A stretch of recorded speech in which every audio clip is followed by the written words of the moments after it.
I call Sir Lane Saxby to move the motion. Thank you, Madam Deputy Speaker, and thank you to the Backbench Business Committee for granting this important debate. And I'm delighted to see one of the new deluxe ministerial team here today, as in my mind, far too much of levelling up rural Britain is seen to be the home of DEFRA.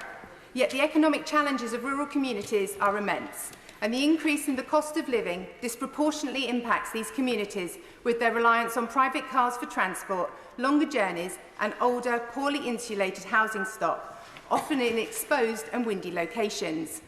I'm going to call on my own experience in Devon to illustrate my words today, but I recognise these are replicated around the country. Much of rural Britain also has productivity issues. The excellent Levelling Up the Rural Economy, produced in conjunction with the CLA, goes into great detail on these issues, much of which is connectivity. I took the chair of the All-Party Parliamentary Group for Broadband and Digital Connectivity on arrival at Westminster because getting broadband done was second to only getting Brexit done in my rural North Devon constituency. It is hard to be as productive a community as you might be if you have to wait for the circle of doom to clear before being able to connect to the internet. Devon and Somerset have been blighted by many issues with the Connection programme, but I did want to take this chance to thank Connecting Devon and Somerset for improving our connectivity, and I am delighted to see more improvements and more policy areas, and many thanks to Openreach in particular for their rollout of broadband in rural Britain. However, the roadmap for rolling out broadband simply isn't working in a rural environment in the same way as it does in an urban one. Our policies need a rurality checker on them before being released into the countryside. I am very grateful, particularly to Openreach, for the work they've done in connecting my constituency, but the magnitude of the task is huge. The Openreach senior team met me in Barnstable early in my time as an MP and asked for a challenging part of my patch to connect, and they've done a sterling job connecting the stunning Linton and Lynmouth with fibre now running down the funicular railway. And whilst residents and myself are hugely grateful, this rural project, as described by Openreach, is my fourth largest town. As while in rural Britain the expectation is everything is small, the distances certainly aren't. And connecting remote farms remains a huge challenge, which the current schemes are not going to deliver in the timeframe we need for rural productivity gains to drive our rural economy. I would like to take the opportunity to thank the DCMS team and BDUK for the continual engagement on this topic, and I know that solutions are not easy. But whilst I know I sound like a record stuck in a groove talking about rural broadband, it is not right that the countryside is left behind in this way. For example, across all the South West, we are aware we have a productivity gap, with large numbers of part-time workers, partly driven by an ageing population, the seasonality of our tourism industry, but particularly by a skills gap. We are desperately short of skilled workers. We have the lowest proportion of degree-educated 20 to 30-year-olds in the country in Devon. And much of this is driven by the extreme house prices and cost of getting to work from somewhere cheaper. Low aspiration is also a feature of much of northern Devon, generating low social mobility. And when we peer into why this may be the case, so much in my mind, again, comes back to distance. We're over 60 miles from a university, and just the challenges of getting to school or college. When rural schools have a catchment area the size of Birmingham, it's simply no wonder that the policies that work well in Birmingham, for example, may not translate so well to North Devon. For example, school transport is the only way that most children can get to school. Therefore, any after-school activities are not accessible to far too many children. Schools would like to extend the school day, seemingly not possible. One very rural school aspired to have a STEM sixth form which would have offered STEM subjects, which would have enabled those youngsters to continuing accessing 16+ education using the school transport network. But that's not allowed, as city-centric education policies determine you have to have 12 subjects, and so it goes on. We have to adapt our policies to rural locations and listen to the excellent head teachers who run these schools, who believe they are better placed to manage the budgets and deliver services such as special educational needs and school transport than our distant and disinterested county council. Levelling Up was all about equality of opportunity, but that simply is not the case for far too many youngsters growing up in the country, given the lack of flexibility afforded to too many rural schools. The sheer size of Devon as a county makes us look generally average in many areas. But as I have described in this House before, the variance hides huge disparities between particularly north and south, and the average that is applied to education for large education authorities is disproportionately impacting remote rural communities from accessing additional funding and driving up our skills, which again would hopefully begin to tackle some of the all too often seen rural poverty. Devon has the longest road network in the country by 2,000 miles. The distances we all travel living in rural Britain are huge. And this impacts on so many other services. Social care, in particular, following an urban model, costs a fortune in rural locations, with teams having to travel huge distances between visits. And with fuel costs soaring, councils urgently need help with budgets. Although, having spoken with the chief exec of my hospital on Friday, we both feel it's not just money that is needed. We need to rethink social care in rural communities. Even if we had the money at this point in time, we don't have any staff to work in social care, mostly because of the complete lack of affordable housing. Our health service has 20% vacancies for similar reasons. We are aware of surgeons unable to take up posts at our hospital because of the lack of housing even they could afford. The frustration of being home to what is defined as a small, and in my case the most remote mainland hospital, which is detailed as one of the 40 to be built in our manifesto, and that its first phase is to deliver key worker housing, for that project not to be progressing at pace is hugely disappointing. There is a lack of joined-up thinking across departments when tackling rural issues. About a quarter of hospital beds in my patch are taken up with those in need of social care, but no one is available to provide it, so they cannot go home. It's hard enough delivering health in such a vast setting. I know ambulance wait times are a challenge, but when the distances they have to travel are so great, just getting to people takes time. So to get to hospital to find you can't get in, I have no words.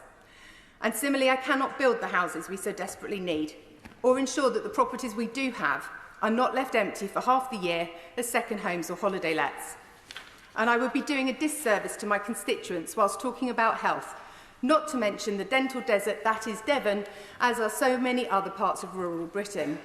And again, despite forwarding numerous innovative solutions, we have nothing back. This isn't the debate to go into that detail, but please can the Department of Health also look at how rural health outcomes can be levelled up.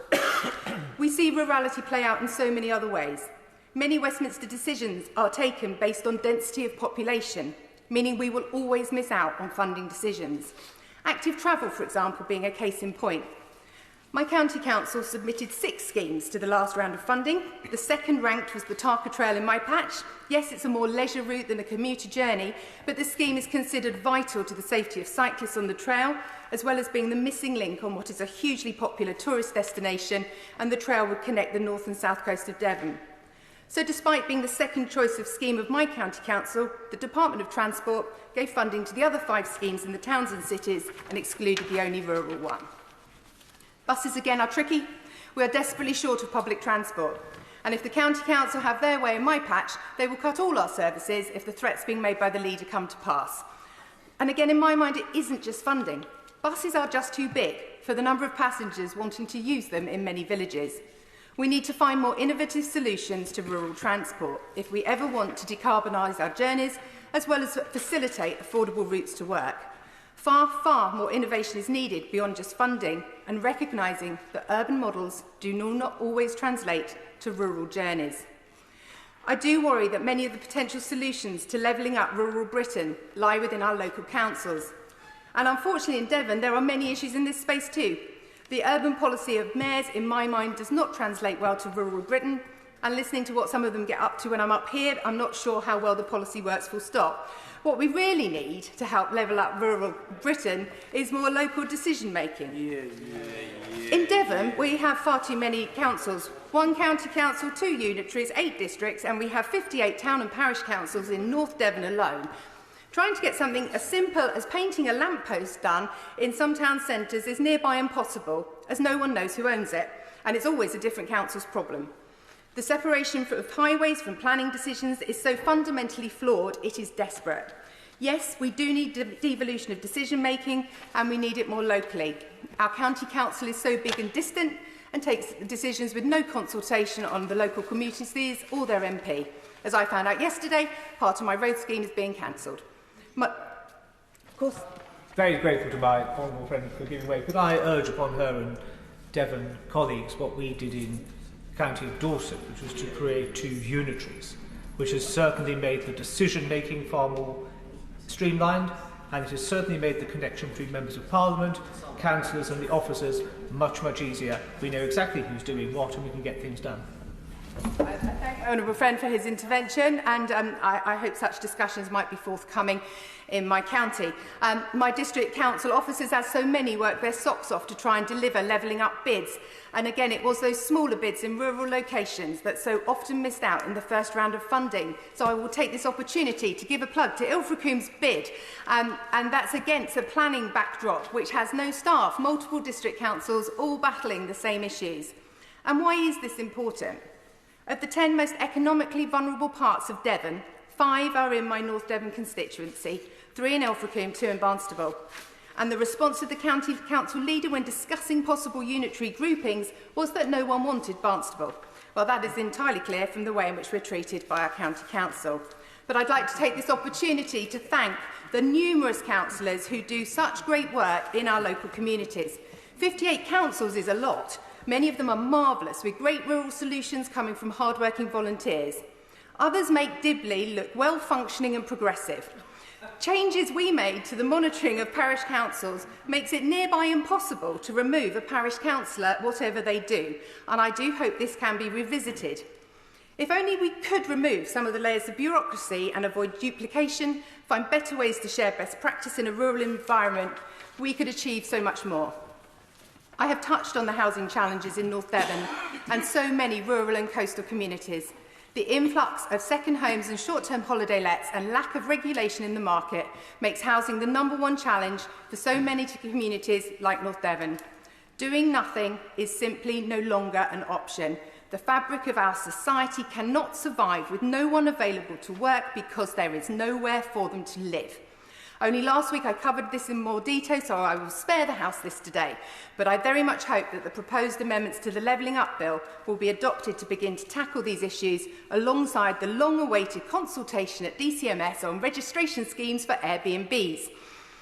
Today, I have chosen not to speak out about our beautiful environment, our fabulous farmers who have numerous levelling up challenges of their own. And I very much hope next week's Elms announcement will be favourable to their finances and hope other colleagues will be tackling these issues. I wanted to highlight some of the realities of rural living behind the chocolate box facade. We have to find ways to join up our thinking here at Westminster and to recognise if we want to level up rural Britain, it is not just DEFRA that can deliver that. Indeed, council structures need urgent reform, not just the funding they clearly need to tackle the additional costs rurality brings. The now Prime Minister was a signatory to this debate whilst he was in between jobs, so to speak. And speaking with him last night, I do have confidence that rural Britain will now be better cared for and that levelling up will reach into our remote, beautiful communities. When I came to this place in 2019 and first spoke about levelling up Ilfracombe, home to 2 of the poorest wards in Devon, I had hoped that levelling up to date would deliver more than just an asylum hotel. And I will continue to champion the need for levelling up rural Britain. Yeah.